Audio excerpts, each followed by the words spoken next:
Okay. Looks like it's time. We'll call the meeting to order. Dean, could we have confirmation of the Kansas Open Meeting Act? We'll look to Margie and ask for confirmation. I can confirm that the packet was posted and the required notice was provided. Thank you.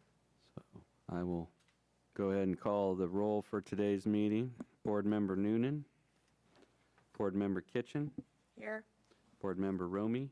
Here. Board Member Manley. Present. Chair Martins. Here. So that gives us 4 people in attendance for a 5-member board, and that's a quorum to allow us to conduct today's business. All right, then. Next item on the agenda is approval of the minutes of the July 14th, 22 regular meeting. Does anybody have any discussion items on that, or changes or adjustments to the minutes? If not, I'll accept a motion to approve. I so move. Second it. And second, moved and seconded. All right. No further discussion. All in favor, say aye. Aye. Aye. Aye. Okay, minutes approved. New business, application CC 22-5. Thank you, Mr. Chairman. We have an application that's been filed by John Nelson on behalf of the Salina Regional Health Center. And the request before you is for the issuance of a certificate of compatibility to allow the demolition of a single-family dwelling that's located within the Salina Business Improvement District Number 1. And the property occupies the northwest portion of the Salina Regional Health Center campus, and its physical address is 211 West South Street. And we have provided you with some information about the background of this property, and also just for the board's information, this property is also located within the boundaries of the 8th Street Highland, or 8th Street Prescott Highland Historic District. And so it lies both within the Business Improvement District and a historic district. But the historical research that was done as part of the city's historic resources survey indicates that this dwelling structure was constructed in 1917. It's emblematic of the craftsman style cottage design. It has fiber cement siding on a stone base, and probably the most notable feature is a full width front porch that is supported by the original carved wood columns. And so from a original design standpoint, the integrity of this home remains from that standpoint. And before there was a Salina Regional Health Center campus, this dwelling occupied a 50-foot wide by 89-foot deep lot that was located in Holland's addition to the city of Salina. That property has now been incorporated into the Salina Regional Health Center campus.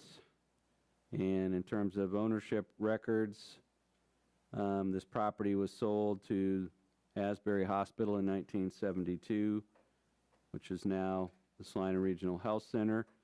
And our records also indicate that in 1981, a conditional use permit was approved, which allowed this structure to be converted from a residence to offices for hospital administration.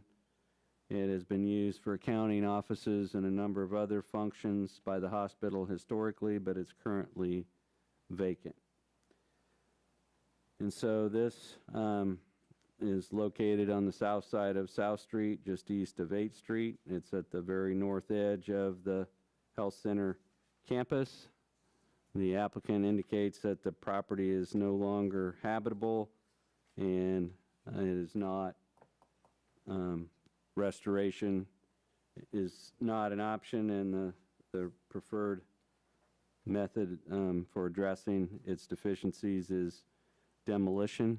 At this time, there are no plans for any replacement construction or reuse of the demolition site. So you should have at your places a letter that provides just a little bit of information both about the structural deficiencies of the building as well as what the plan is for the site. After that. And so your design guidelines indicate that if a property is located in the business improvement district, a review by this board is required before staff can issue a demolition permit for the removal of a structure. And the design guidelines further state that ordinarily demolition of a building should not be considered except under the following conditions. And so one would be that the building official has ordered the building to be demolished for a public safety reason. If the building or structure does not contribute to the historical or architectural character of the downtown area, or if it detracts from or doesn't have any potential to contribute to the importance of the district. And then the third thing is its removal and proposed site restoration plan, including any plans for new construction, will result in a more positive, appropriate visual effect on the district. So that last item there is just intended to be, if there is a case where what is being proposed in the way of redevelopment or reconstruction is preferential and would have a more positive visual effect on the downtown than what's there already, that would be a basis for approving the demolition. In this case, we don't have a formal order from the building official ordering this to be removed as an unsafe or dangerous structure, but the hospital indicates that it's not habitable. The letter that you have there and that Dustin had in the screen provides additional detail about the existing conditions that make it uninhabitable and why rehabilitation, repair, or reuse is not a feasible option. If we look at this in terms of location, it's at the fringe of the downtown business improvement district. It's also on the fringe of the historic district. And so even though a lot of the craftsman style features are still intact due to the isolated location, it doesn't really contribute to the architectural or historical character of downtown or the 8th Street Historic District. So the hospital views this as obsolete and no longer fits in with a modern medical campus. So we requested, and the applicant has provided you with a narrative of how the site will be restored and reused following demolition. There's no plans to build anything back. So we've provided some possible findings that would be in support of approving the proposed demolition of this structure. The applicant has demonstrated that the condition of the structure has deteriorated to the point that it's no longer feasible to rehabilitate and reuse. The structure is obsolete and no longer functional as part of a modern medical campus, and the property does not significantly contribute to the architectural or historical character of either the BID or the historic district. So your options this afternoon would be to approve a certificate of compatibility for the demolition of this structure. You could do that with or without any conditions. You could postpone consideration of this item to a future date if you don't feel like you have enough information to make a decision today, and you could provide guidance to staff or the applicant of what that information might be, or you could deny the application as presented upon making findings that would support denial of the proposed project. And so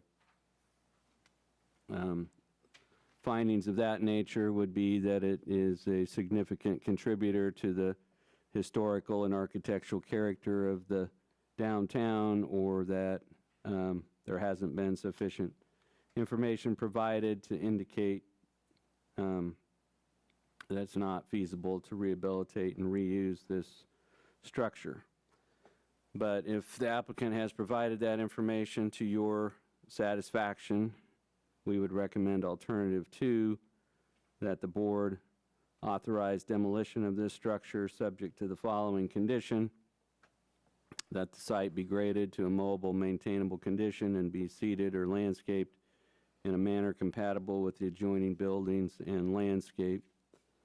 Should there be a proposal to build something back in this location, that would become before the board, but there's not a requirement for the hospital to put forth a plan at this time.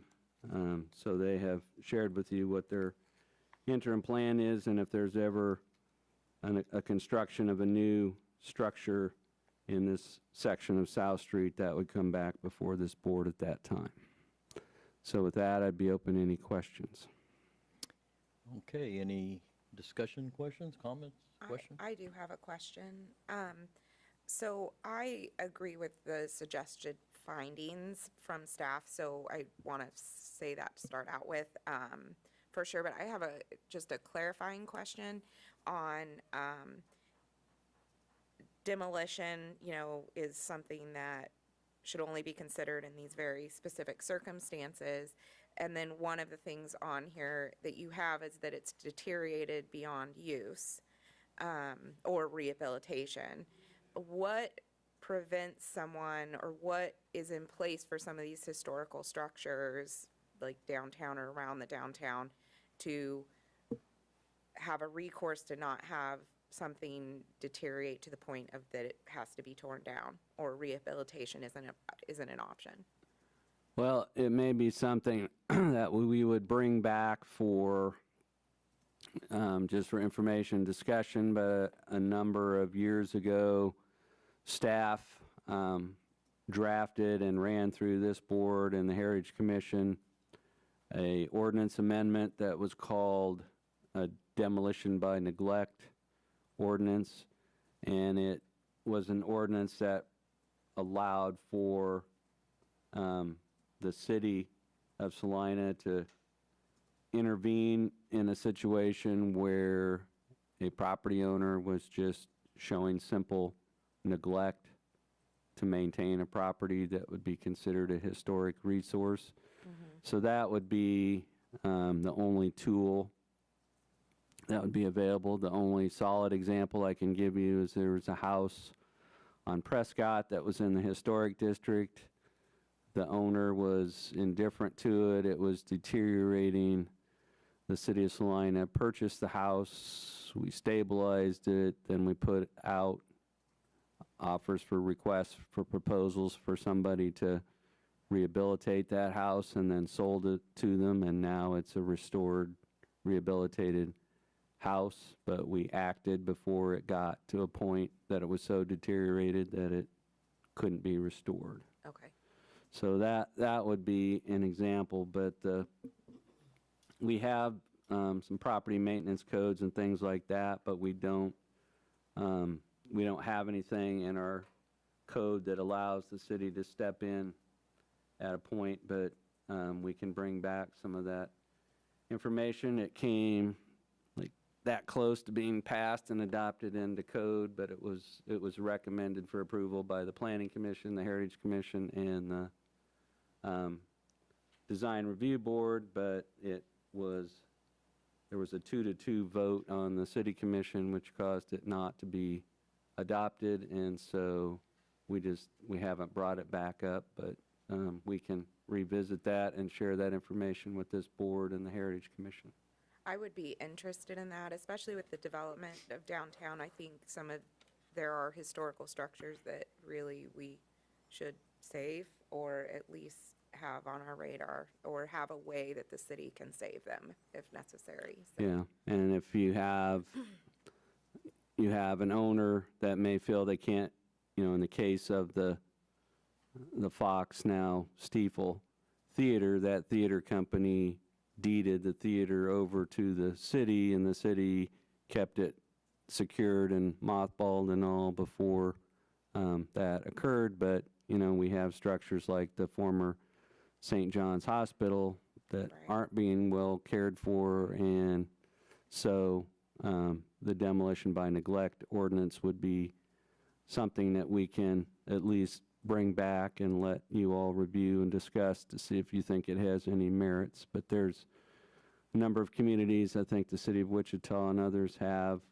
what could be referred to as, and it's mainly just designed to prevent significant properties from deteriorating to a point that's too far. Right. Okay, that's it for me. Okay, do we have the applicant or a representative present that would like to speak? Would you, I don't know. Go ahead, divide. Yeah, Name. hello, my name's John Nelson. I'm the facilities director at the hospital. That was a good question, by the way, and I'd like to expand on that a little bit further first. The city has done a good job of identifying properties that are in historical districts, and so we have this historical district and all the individual properties identified, and then we have the properties that are contributing to that historical significance, and they're all identified. This particular property is identified as not contributing anything to historical value of the property. It is next door to one that is, and I feel it's going to enhance the property that's on the corner, make it a better looking property and be able to enhance that better with this one out of the way as well. So I just wanted to say that I agree with what you're saying, is that we do want to keep our historical properties. I'm on that side. So, but in this case, I think this property is just it really is not of value to the community. That I don't think it's contributing anything, and I think it would be better if it weren't there. Then we could in the future enhance that area with something else. So.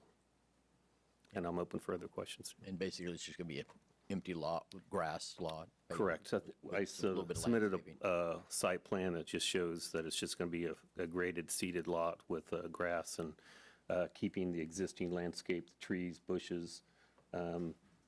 Everything you see on the parking lot to the bottom of that map would stay the same. And the sidewalk and the maple tree that's shown there would stay. Everything else.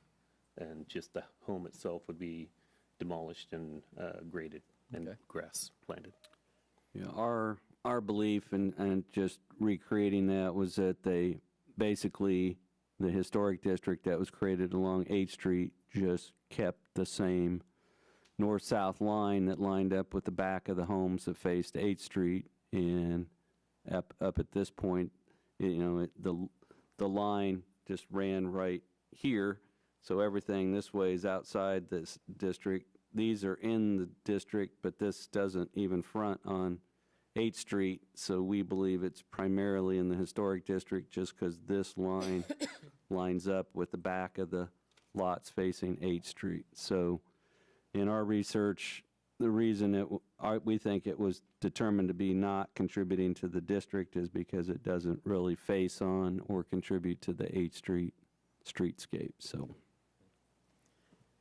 Does anybody else have any questions, comments? Is there a representative or a president of this historic society that we get their opinion, or do we have to ask permission for items that happen in the historical district? Well, this is unfortunately for Mr.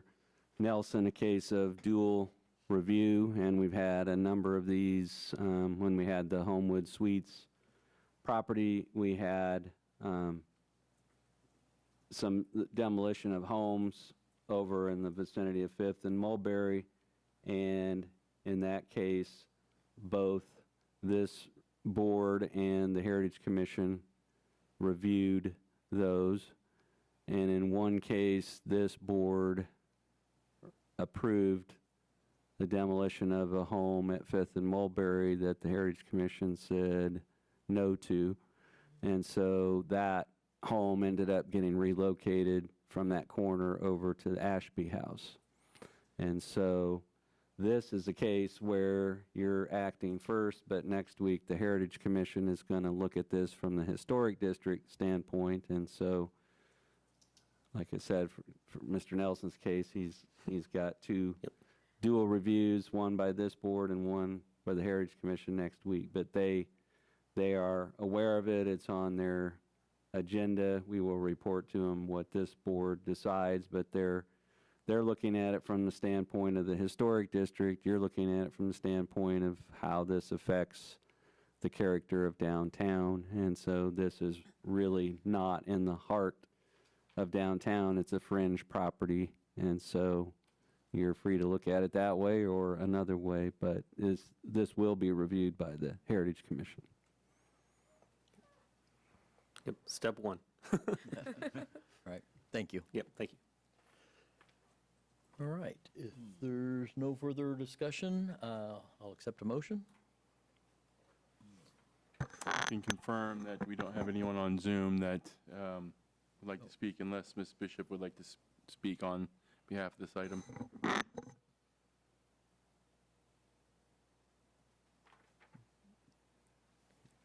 I will make the motion for approval of option 1, approve the city certificate of compatibility for the demolition of the structure at 211 West South Street based upon staff's suggested findings that the proposed demolition will conform to the design guidelines for downtown Salina. I would second that. Any further discussion? Do we Do we want Do we to add the condition? Yeah, the condition under the staff recommendation there, or not? Yeah. I can add that to my motion. The site shall be graded to a mowable, maintainable condition and shall be seeded or landscaped in a manner compatible with the adjoining buildings and landscape. And I would We second. second that addition. So it's been moved to approve the certificate of compatibility application subject to the condition that Mr. Manley just read. Right, very well. If no further discussion, all in favor say aye. Aye. Opposition? No. All right, motion carried. Thank you. Thank you. So he's on to the Heritage Commission. Thanks. Now, I guess we're up to application CC 22-6 from the Chamber of Commerce. So, just by way of background, we talked about in our orientation and training session that we look at facade changes and the architectural appearance of the downtown area, but part of that can include surface parking lots or vacant lots. And so in this case, in order to have your design approved and construct or modify a parking lot downtown requires what planning staff refers to as a zoning certificate, which is a substitute for a building permit. And a zoning certificate just means that the parking lot plan has been reviewed and it meets all the design standards for parking lots that the city has. And so in this case, even though there's no construction or no building on the lot, staff can't approve a zoning certificate administratively to modify a parking lot without approval of a certificate of compatibility by this board. And so the property we're talking about is part of the original town of Salina, platted in 1862. There's 4 lots along the west side of Santa Fe north of Ash Street. It has a public parking lot that was improved and then modified as part of the downtown redevelopment streetscape project. And so if you've worked for the city as long as I have, you've lived through 2 downtown streetscape projects. One was done in the mid-'80s and the other was done a few years ago. This parking lot was a product of that 1980s streetscape. This was the site of the Lamer Hotel, which was located on this corner. And that hotel was torn down in 1966. And then we had the northern portion of this was a private parking lot in the early 70s. In the early 80s, the entire lot became a paved parking lot, but you can see it had no islands or improvements or anything. And then in 1985, it was purchased by the Salina Area Chamber of Commerce. And then when the downtown streetscape project was done, landscape plantings were added to this property, and that was done through an architect that the city hired to design the streetscape. And we can state that one of the things about this architect was that he is an architect that was not a landscape architect, and some of the tree varieties that he chose for the downtown streetscape did not fit what you would have in an urban downtown environment in terms of fitting into an island. And so there are a number of planters and things in the Santa Fe main district where trees had to be removed just because they outgrew where they were, and a lot of them were locust trees, and those are fairly mature shade trees that have a big root structure, and they don't work very well when you have concrete sidewalks and things nearby, so a number of those had to be removed and replaced. But the other wrinkle with this particular parking lot is that in 2002, the city entered into a lease agreement with the Chamber of Commerce to make this a public lot. So it's not an exclusive Chamber of Commerce lot, it's open for public parking. And that was renewed in 2012. And although the Chamber of Commerce is the owner, the city is responsible for maintenance and improvement of the parking lot. So as part of the Salina Canvas project and the upcoming Boom Festival, there is an artist that's proposing to paint a mural on the south wall of the Mid-Kansas Title Company building that you see in the backdrop there. The Chamber of Commerce, as part of that, is proposing to remove 2 large shade trees from the parking lot that have outgrown their planter islands, and they're affecting both the parking lot and the south wall of the building. They are proposing to keep the landscape islands in place, but are proposing to plant ornamental grasses in the islands in place of the mature trees. And so because this parking lot is located in the Business Improvement District, review and approval of the parking lot landscaping modifications is required by the Design Review Board before a certificate can be issued for the parking lot modifications. So we provided for you on page 2 what the downtown design guidelines say about parking lots. They encourage landscape areas and trees to be integrated into built projects.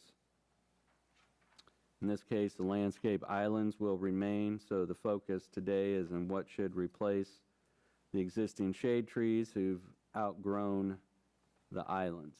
And so we just provided for your information on page 3 the things that staff looks at when we talk about reviewing a parking lot for conformance with the city's design standards. We have minimum aisle widths, we have minimum parking space widths, there's requirements for ADA accessible parking, we have minimum driveway widths, and for new parking lots constructed in certain areas of the city, there's a requirement to provide a landscape buffer. There are places where commercial parking lots are next to residences, and in those cases, we require screening. Sometimes we require entrance or exit only signs where those are appropriate. So a surface parking lot's a permitted use. A zoning certificate's needed to modify a parking lot. We can't issue that without a certificate of compatibility from this board. So in this case, the layout of the parking lot's not proposed to be changed. The proposal is to remove 2 existing parking lot island shade trees and replace them with alternative landscaping. So the parking lot itself does comply with the city's zoning ordinance. If we were located in a commercial districts, such as out on South 9th Street, or some of those areas, then landscape islands would be required. So if you're out at Lowe's or you're out at some other areas, you will see that there are landscape islands in the parking lot, and those are required by the city's ordinance. However, those regulations don't apply to properties located in the downtown.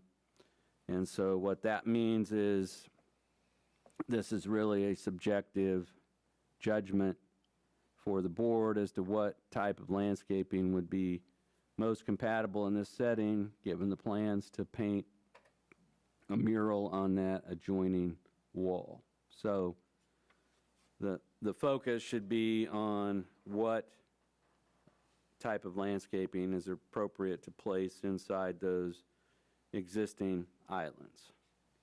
And so we have the city foresters looked at those trees and has provided written comments to the board. The public works directors looked over there. I went over and reviewed that just to confirm that one of the trees is a honey locust, the other is a sawtooth oak. We would classify those as large shade trees, and normally you wouldn't put large shade trees in a parking lot island because their root structure outgrows the island. And if you've been over there, you can see that particularly in the middle island, that there's quite a bit of heaving, not just of the island, but of the roots heaving up into the parking lot itself. And so those were probably inappropriate choices to start with. And so they've outgrown their planting beds, as evidenced by the field observations and the photographs we've attached. The city forester has recommended that the trees be removed and replaced. If we went back with similar sized and shaped trees, that could have a negative impact on the mural wall on the south side of the Mid-Kansas Title building. We will be retaining and maintaining the landscape islands. The parking lot will still continue to have a strong emphasis on the pedestrian environment because there is a landscape strip along the Santa Fe side of the lot. And so the existing islands will remain and be replaced with alternative plantings. And so your role is to determine what those should be. So you could, under option 1, choose to replace the overgrown shade trees with ornamental grasses in those islands as proposed by the applicant. You could approve a certificate of compatibility subject to the condition that the shade trees be replaced by suitable trees, either in lieu of or in addition to grasses. You could postpone consideration of the application if you believe additional information is needed, or you could deny the application as presented. If you were to deny the application or attach conditions not agreeable to the applicant, that could be appealed to the city commission. So, and maybe some of these mix and match. We think that option 1 or option 2 could conform with the design guidelines for downtown Salina and city standards for parking lots and would maintain the appearance of the streetscape. Under option 1, which would be replacement of ornamental grasses, then if there were any significant changes to that, we would be notified to determine whether additional review by staff or board is required. If you chose option 2, you could choose either to recommend that the existing trees be replaced by some form of trees with no other plantings or ground cover, or you could choose to recommend that be replaced with trees in addition to ornamental grasses or other ground cover.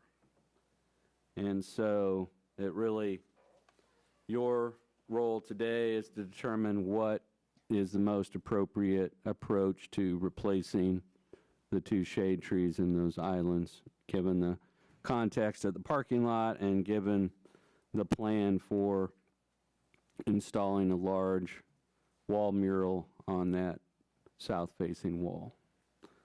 So with that, I'd be open to any questions that you have. You want to go? You can go.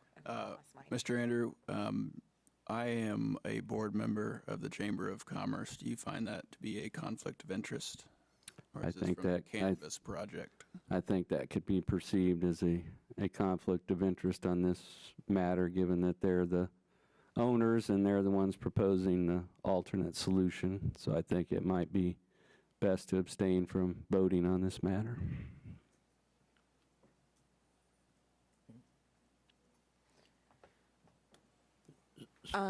So my question would be, Dean, so, because the proposed, I mean, they're removing trees that obviously need to be removed because the damage they're creating and they're inappropriate, but it's also for the mural project, and I'm not sure I'm understanding staff's recommendation to then add trees into the space.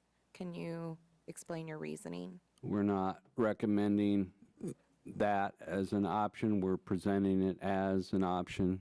You have the Public Works Director that was suggesting a replacement of trees with trees similar to what's at the stage lot on the south side. That is just an option. Okay. If the board feels that removal of these trees and replacement of those trees with something that's low growing, such as ornamental grasses, all we can do is point out is that one of the purpose of parking lot islands is, in some cases, in commercial areas, is to provide shaded parking. If you have ornamental grasses, you are not going to have any shaded parking. You're going to have ornamental grasses, but if you don't have trees, then you don't have any visual obstructions for the mural. So that's why we've suggested that it is a subjective and discretionary decision for this board. The applicant is proposing ornamental grasses only. We're simply pointing out that if this board believes that there could be some ornamental trees or conical trees or different types of trees that could go back there in addition to ornamental grasses, that it's within your discretion to say so. But it's also within your discretion to say, we think we should have low-growing ground cover or ornamental grasses only. So it's the board's discretion. I guess, can you remind me what trees are over by the stage? Do we know what? I don't know what the, Or their parents, I mean? they are ornamental trees. They're not trees that are going to be, so they're trees that, More columnar they're more columnar type? Okay. trees. And so Okay. as part of the downtown streetscape design and the preference surveys and all, most of the merchants and building owners expressed the desire for more columnar type trees in the streetscape, which just means they don't spread out, they don't obstruct the view as much, so they there really aren't are, providing much shade anyways. right, Type. columnar trees do not provide the shade that is spreading. These are true spreading shade trees, and so All right. I believe the trees at the stage site are more of a columnar Okay. variety, except the ones they planted there died and they had to replace them, and so not for sure what they're replacing them with. So Okay. I'm pretty good at identifying living trees, but I'm not so good at identifying trees that are dead. Dead So trees. Okay. May I make a comment, please? well, as soon as we get to public comment, Okay, sorry. Yes, sir. Okay, any other comments here? If not, we'll invite the applicant to step up, assuming you're the applicants.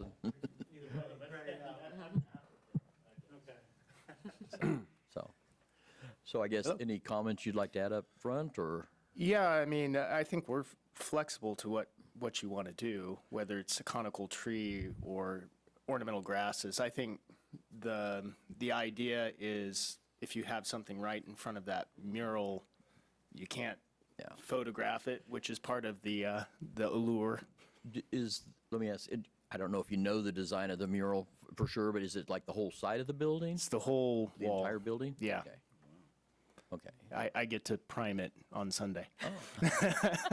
The artist flies in on, I believe, next Wednesday. Okay. So it is the full, It's the full, yeah. okay. Okay. Then, yeah, I can see trees be a problem. Yeah.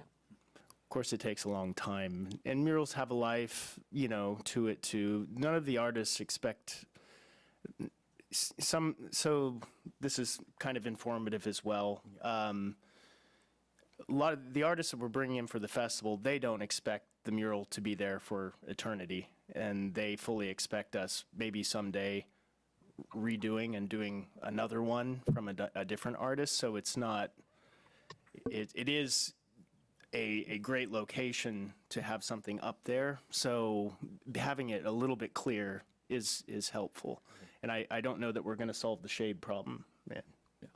I guess since you're on the canvas part, what is the typical lifespan of a mural before you have to retouch it up or cover it, or do you know? It really depends on the surface and the paint. In the case of Guido, for example, on the side of that silo, that is, we're not going to be here, and it will still be here for a long time. The reason why, it's direct on concrete. They use a special mineral paint that actually stains the concrete. It's not something that flakes off, so that's more permanent. When you have a wall that is not cement or could have moisture coming through it, especially on brick, for example, that can eventually come off or flake off to a degree. So, and the kind of paint they'll use is an exterior typical paint. It's not a special paint. So it will need retouched up or redone at some point in time. But, those, we're talking 10 years plus on that one.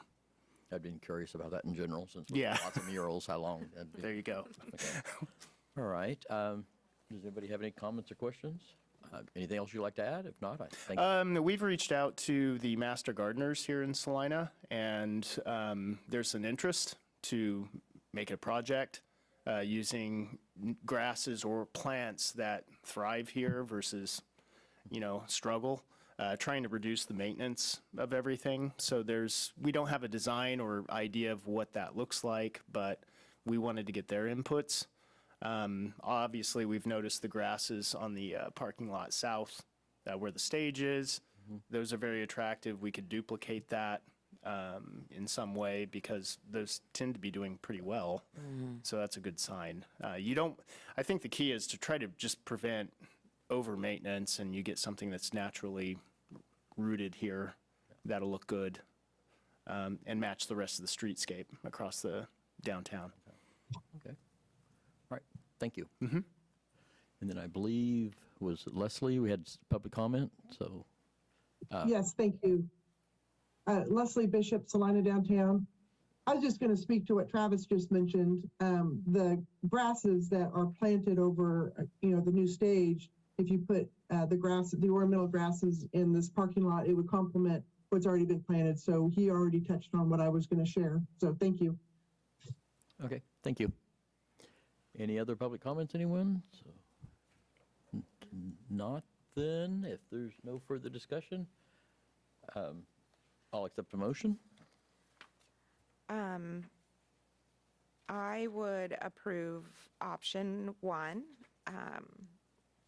as the board alternative, that with a couple conditions. One, that if there are significant changes, that'll be brought back to staff. And then the second condition, that the ornamental grasses used would be a complement to what already exists downtown. Okay, that's good. I'd second that. Kevin seconds, all right. No further discussion, then all in favor say aye. Aye. Aye. All opposed, same sign? All right, motion carried. So what that means is you can move ahead with a design that is grasses only and not worry about selecting any trees or working on that. I think the city has some work to do to fix that island that's kind of falling apart, but that's our responsibility, so. Okay, thank you. All right, I guess our next item on the agenda are administrative items, the election of officers. Before we go to that item, I just wanted to point out to you our reasoning for why we supplied the city's recommended tree and what we call xeriscaping planting list. One of the things that we did in 2006 when the city experienced a fairly severe drought, as we went back and looked through the city forester's recommended planting list and looked at things that might be overconsumptive of water or need watering over and above what would be natural. So we worked with the Arboretum in Heston and K-State Extension and others to develop a list of plantings that are more drought tolerant and can do better in Salina without the need for excessive watering. And so what we were trying to show by furnishing you that list is that our planting list includes varieties, and we're trying to encourage what could be referred to as native or drought tolerant plantings exactly for that reason, to try to minimize the amount of maintenance and watering. And so we just wanted to provide that to you to see that the city's recommended list is trying to emphasize it doesn't really do any good to have landscaping planted if it's a struggle to survive. So that's why this list was put together with our climate and our rainfall in mind. Thank you. And so as we noted in our study session, the September meeting is the annual business meeting for the Downtown Design Review Board. And so this is the time of year for election of officers. And what we pointed out was that we still have 2 vacancies, one for a design professional and one for a citizen at large, and we're continuing to work with SDI about getting expressions of interest for those openings. But the terms that officers are voted into are 1-year terms, and no person shall be eligible to hold the office for more than 2 full consecutive 1-year terms.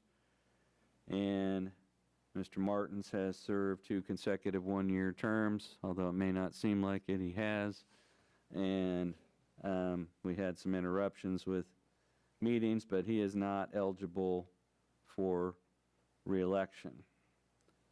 Katie Kitchen was your vice chair last year, and she is eligible for another term.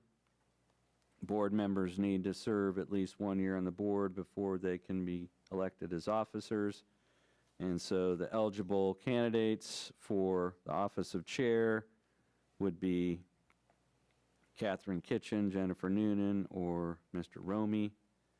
And the eligible members who would be eligible to be vice chair would be Katie Kitchen, Jennifer Noonan, Mr. Romey, and Mr. Martins. So even though Mr. Martins couldn't be chair again, he could be vice chair. Not completely. And the other thing I would note, just for everyone's, you don't have to be present to win.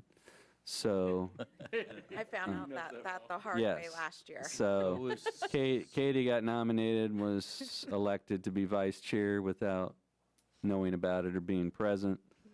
I only point that out because Jennifer Noonan is absent. And Can she fill both positions? She's gone? Can we just, no, kidding. All right. so at this time, I would open the floor for any nominations to fill the position of chair for next year. I don't care. Okay. I nominate Katie for chair. Okay. Do we have a second to that? I second it. So we have a motion and a second to nominate Katie as the chair for next year. Is there any further nominations, or is there a motion that nominations cease? Can I make the motion? You can make a motion that nominations cease if you'd like. Okay, I'll make the motion, nomination cease. Is there a second to that motion? I second it. Okay, the nominations have ceased, and the only candidate is Katie Kitchen. So all those in favor of Katie serving as your chair next year, please say aye. Aye. So I will open up the floor for nominations for the position of vice chair for the coming year. I nominate Jennifer. Okay. All Three good people, turns. right? I'm pretty sure she did it to me, so. All right. You can call her, I said. I will second that motion. So we have a motion and a second to nominate Jennifer Noonan to serve as your vice chair. Are there any further nominations, or would someone like to make a motion that nominations cease? I would make the motion for nominations to cease. Is there a second for that? Second. All right, all those in favor of nominations ceasing at this point, please say aye. Aye. All those in favor of Jennifer Noonan as vice chair, please say aye. Aye. That is unanimous. Jennifer is your new vice chair, whether she knows it or not. I missed one meeting last year, Dean, one. So, don't have anything filed or pending at this time. I would just inform the board that on Wednesday, the 28th next week, the Salina Heritage Commission will meet and review the proposed demolition on South Street. So, as I noted, your role is to look at it in relation to the downtown district, and they're looking at it from terms of the 8th Street, Prescott, Highland Historic District. So once they have reached a decision and there's not a conflict there, then the hospital will be able to move forward with their plans. But I can't tell you when our next meeting will be, but we will keep you notified, and so you'll always hear from us if there's a meeting cancellation. We'll send out a meeting cancellation notice with an agenda indicating that, and so we don't want to leave it uncertain. But I can't tell you whether we'll meet the second Thursday of October at this time or not. But unless you have anything further for us, we have nothing further for you. Okay, well, take a motion to adjourn. I so move. Second it. Okay. All in favor, aye? Aye. Aye. All right, meeting adjourned.